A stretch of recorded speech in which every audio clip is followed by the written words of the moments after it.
Hello viewers, welcome to Deeps Mathematics 23. So இந்த வீடியோல area and வால்யூம்கான class number 2 தாங்க பார்க்க போறோம். 6th ஸ்டாண்டர்ட் 3rd டேர்ம்ல இருக்கக்கூடிய எக்ஸசைஸ் 3.1ல இருக்கக்கூடிய ஒரு 9 கணக்குகள் தான் நம்ம தெரிஞ்சுக்க போறோம். சரிங்களா?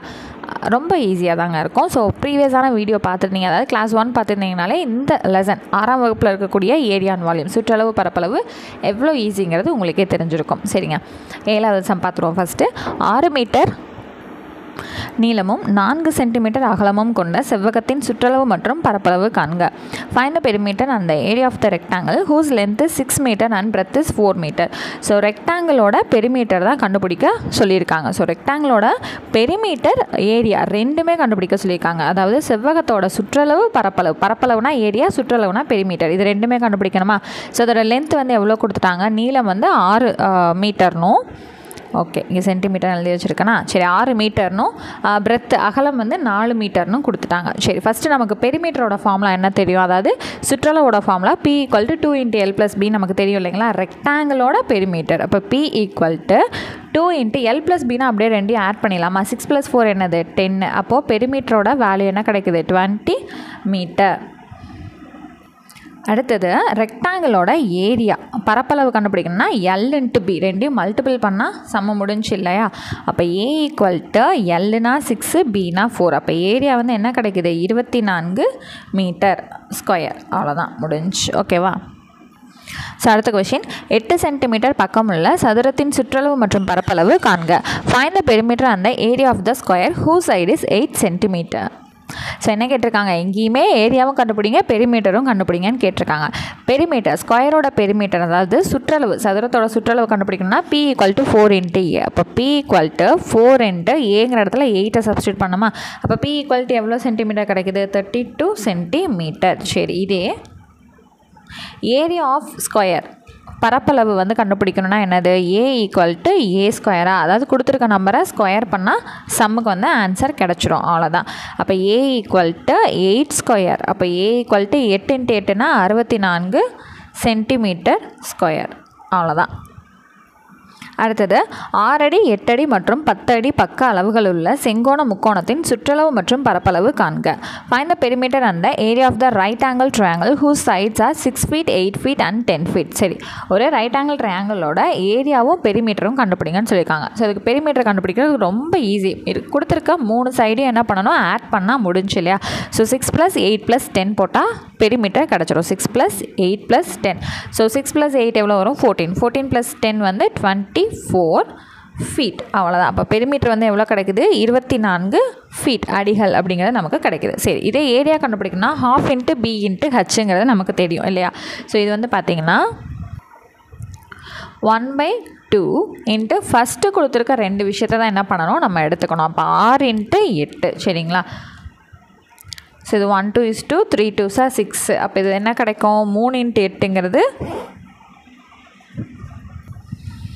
24 ஃபீட் ஸ்கொயர். அவ்வளோதான். ஓகேவா? ஸோ இங்கே எப்போவுமே இந்த மாதிரி 3 வேல்யூ கொடுத்துட்டு ஏரியா கண்டுபிடிங்கன்னு கேட்டாங்கன்னா முதல் 2 நம்பரை தான் வந்து நம்ம இதில் எடுத்துக்கணும். ஸோ அடுத்தது 11வது கணக்கு, ஒரு செவ்வக வடிவிலான புகைப்படம் ஒன்றின் பரப்பளவு 820 சதுர சென்டிமீட்டர் மற்றும் அகலம் 20 சென்டிமீட்டர் எனில் அதன் நீளம் என்ன? மேலும் அதனுடைய சுற்றளவை காண்க. The area of a rectangular shaped photo is 820 square centimeter and its width is 20 centimeter. What is its length? Also find its perimeter. So rectangle செவ்வகத்துக்கான விஷயங்கள் வந்து கொடுத்துருக்காங்க. ஏரியா அதாவது பரப்பளவு 820ன்னு கொடுத்துட்டாங்க, அகலம் பிரெத் வந்து 20ன்னு கொடுத்துட்டாங்க. ஸோ இதிலிருந்து நம்மளை என்ன கண்டுபிடிக்க சொல்லியிருக்காங்க? ஃபஸ்ட்டு லென்த்து கண்டுபிடிங்க. அந்த லென்த்து கண்டுபிடிச்சதுக்கப்புறம் நீங்கள் பெரிமீட்டர் கண்டுபிடிங்கன்னு சொல்லியிருக்காங்க. சரி, இப்போ லென்த்து முதல் கண்டுபிடிக்கிறதுக்கு ஏரியா கொடுத்துட்டாங்களா? அந்த ஃபார்முலா வச்சு ஏரியாவையும் பிரெத்தையும், அதாவது பரப்பளவையும் அகலத்தையும் சப்ஸ்டியூட் பண்ணால் நமக்கு லென்த் ஈஸியாக கிடைக்கும் இல்லைங்களா? அதுதான் பண்ண போகிறோம். அப்போ ரெக்டாங்கிளோட ஏரியா கண்டுபிடிக்கணும்னா L × Bயா? சரி, அப்போ ஏரியாவுக்கு என்ன தெரியும்? 820ன்னு கொடுத்துட்டாங்க. L × Bங்கிறத நமக்கு என்ன கொடுத்துருக்காங்க? 20. இப்போ அடுத்த ஸ்டெப்பில் இந்த 20 இந்த பக்கம் வந்துச்சு அப்படின்னா டிவிஷனுக்கு மாறுமா? ஈக்குவல்ட்டிங்க யார் இருக்கா? L இருக்கு. சரி, இந்த 1 0க்கு 1 0 கேன்சல் பண்ணிட்டு 1 2 is 2, இங்கே 4 2s are 8, 1 2 is 2. அப்போ லென்த் எவ்வளோங்க கிடைக்குது? 41 சென்டிமீட்டர்னு லென்த் வந்து நமக்கு கிடைக்கிது. சரி, இப்போ என்ன பண்ணலாம், இது எல்லாத்தையும் கொண்டு வந்து இங்கே சப்ஸ்டியூட் பண்ணால் பெரிமீட்டர் ஈஸியாக கிடைக்குமா? அப்போ P = 2 × L வந்து 41 ப்ளஸ் பிரெத் வந்து எவ்வளவு 20. அப்போது P = 2 × 41 51 61 ஓகேங்களா 61. அப்போ P = 2 × 1 2 × 6 12. அப்போது 122 சென்டிமீட்டர். அவ்வளோதான், ரொம்ப சிம்பிளாக வந்து முடிஞ்சிருச்சு. ஆனால் இதெல்லாம் எக்ஸாமில் பார்த்து என்ன பண்ணுவோம், ஐயோ என்னன்னே தெரியலையே அப்படின்ட்டு பதட்டமாகி உட்காந்துருப்போம். ஸோ ஃபஸ்ட் டைம் பார்க்கும்போது வேணால் உங்களுக்கு கன்ஃபியூஷனாக இருக்க மாதிரி இருக்கலாம். அதவே டெய்லி நீங்கள் நம்மளோட பேச்சுலர் டெஸ்ட் எழுதும்போது உங்களுக்கு என்ன ஆயிரும், ஓகே இதுதான் அதுதான் அப்படின்னு சொல்லிட்டு டக்கு டக்குன்னு வந்துடும் எல்லாம். ஓகேவா? அதுக்கு என்ன பண்ணணும், ஒரு 4-5 ஃபார்முலா மட்டும் நீங்கள் படித்து வச்சுக்கணும், அவ்வளோதான். அடுத்து 12வது கொஸ்டின். ஒரு சதுர வடிவ பூங்காவின் சுற்றளவு 40 மீட்டர் எனில் பூங்காவின் ஒரு பக்கத்தின் அளவு என்ன? மேலும் பூங்காவின் பரப்பளவு காண்க. ஸோ இங்கிலீஷில் வந்து என்ன கொடுத்துருக்காங்க, a square park has 40 meter as its perimeter. What is the length of its side? Also find its area. So ஒரு ஸ்கொயர் ஷேப்பில் இருக்கக்கூடிய பார்க்கு, சதுர வடிவான பூங்கான்னு சொல்லிட்டாங்க. அதோட சுற்றளவுனா என்னதுங்க, பெரிமீட்டர் 40 மீட்டர்னு சொல்லி கொடுத்துட்டாங்க. அதை எடுத்து எழுதியாச்சு இல்லைங்களா?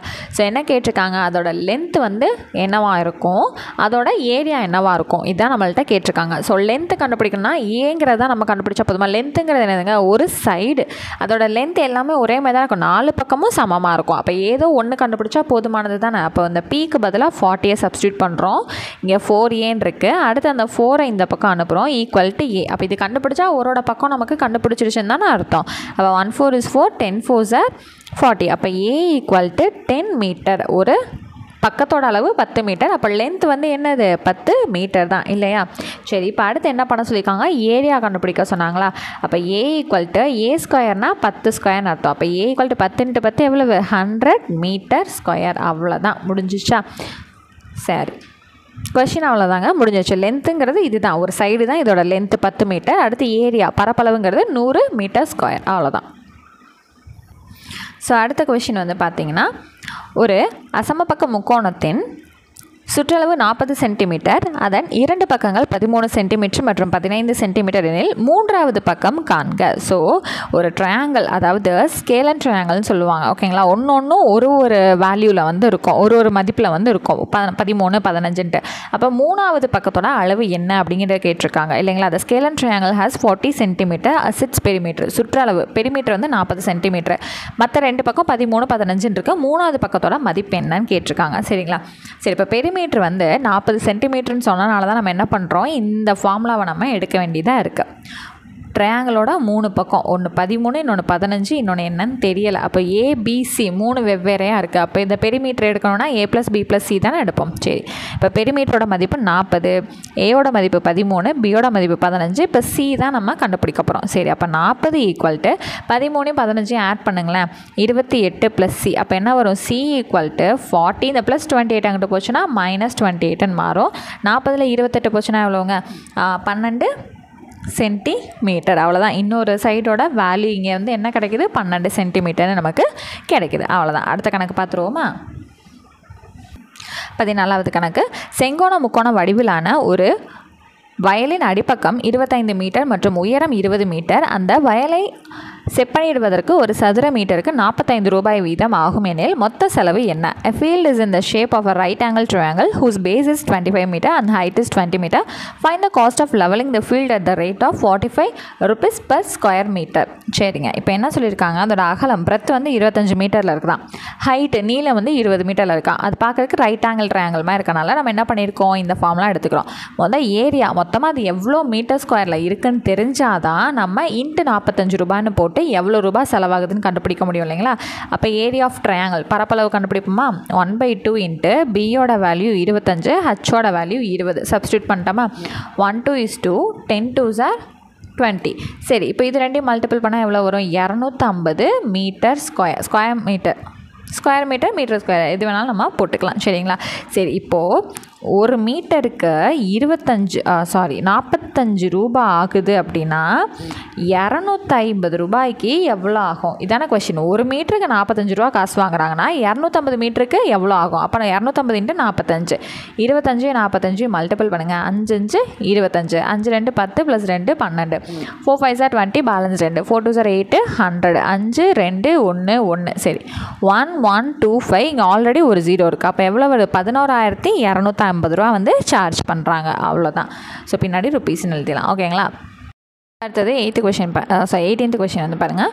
ஒரு செவ்வகத்தின் ஒவ்வொரு பக்கமும் 2 மடங்கு ஆகும்போது அதனுடைய பரப்பளவு டேஸ் மடங்கு ஆகும். If every side of rectangle is doubled then its area becomes டேஸ் டைம்ஸ். ஸோ இதோட ஆன்சர் வந்து பார்த்திங்கன்னா 4 மடங்கு வந்து அதிகமாகும். எப்படிங்க 4 மடங்கு ஆகும் அப்படின்னு வந்து கேட்டிங்கன்னா, இப்போ வந்து என்ன சொல்லியிருக்காங்க, செவ்வகத்தோட பக்கங்கள் சைட்ஸ், இப்போ இந்த பக்கம் 2 இருக்குது, இந்த பக்கம் 4 இருக்குது. இது வந்து டபுள் ஆகுதுன்னு வச்சுக்கோம். இது டபுள் ஆகுதுன்னா இது 4ன்னு மாறும், இது வந்து 8ன்னு மாறும். சரிங்களா? இப்போ இங்கே ஏரியா கண்டுபிடிக்கணும்னா 2 × 4 8ன்னு வரும். இது 4 × 8 என்ன வரும், 32ன்னு வருமா? ஸோ இப்போ ஃபஸ்ட்டு வந்து 8, 16, 24, 32. இது எத்தனாவது பிளேஸில் அவங்க வருது? 8லேருந்து 32னா 4 மடங்கு தான். 8ஓட 4 மடங்கு 32 இல்லையா? அப்போ இது 4 டைம்ஸ் கரெக்டாக தானே இருக்குது. அவ்வளோதான். ஸோ அடுத்தது வந்து பாருங்கள். ஒரு சதுரத்தின் பக்கம் 10 சென்டிமீட்டர், அதனுடைய பக்கம் 3 மடங்கு ஆகும்போது சுற்றளவு எத்தனை மடங்காக அதிகரிக்கும்? The side of a square is 10 centimeter. If its side is tripled, then by how many times will its perimeter increase? So side வந்து 10 சென்டிமீட்டர், இது வந்து 3 மடங்கு ஆகுது. அப்போ என்ன ஆகுது? 30. இதோட 3வது மடங்கு தான் என்னது? 30. அப்போ இது என்னது? அப்வியஸாக 3 மடங்கு. அவ்வளோதாங்க. ஸோ இந்த எக்ஸசைஸ் ஃபுல்லாக நம்ம கம்ப்ளீட் பண்ணியாச்சு. ஸோ நெக்ஸ்ட் கிளாஸில் உங்களை நான் மீட் பண்ணுறேன். தேங்க்யூ.